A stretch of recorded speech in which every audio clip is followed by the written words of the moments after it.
Hey there, I'm going to show you 3 ways that you can roll and release your quads and hip flexors. So when we have tight hip flexors, often it's pulling our pelvis into an anterior pelvic tilt, causing pressure on our lower back. So if we can release through the quads, we can actually see a really good improvement on the lower back. So to do this, we're going to do one leg at a time, so make sure that you're repeating this on both sides.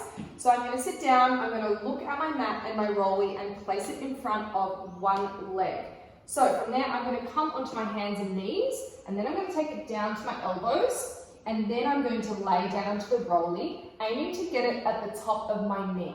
So the rolling technique looks like this. So you're going to come forward and back.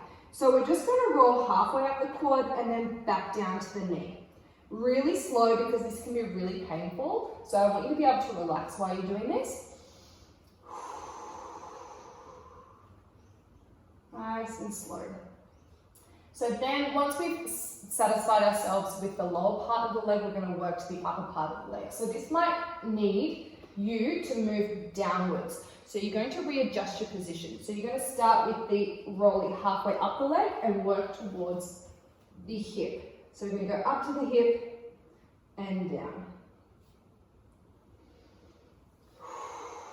Again, breathing through this. It can be quite painful if you're tight and sore in these areas. Next up, we're going to work on a knee bend. So this forces the quad to lengthen on the roller. So you've got to find what we call a pressure point or a sticky spot, something that's quite painful. We're going to spend some time on that particular spot. So coming down, get comfortable, find the spot that you want to work the most on, take a deep breath in and relax.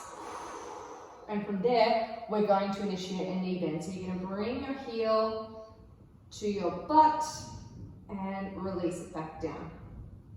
Bring it up and down. Same thing, 3 to 5 each round on both sides. Next, we're going to work on the TFL, which is the muscle that brings our leg up into flexion. So it brings our femur up towards the hip. So for this one, I'm going to show you on the other side. You're going to take a seat on your bottom and onto your side, and you're going to place the rollie next to you.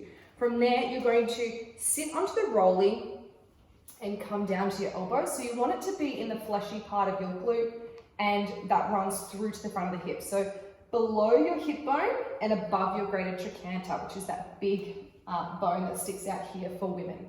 So from there, you're going to bring your top leg in front, and then you're going to roll forward, and then you're going to roll backwards.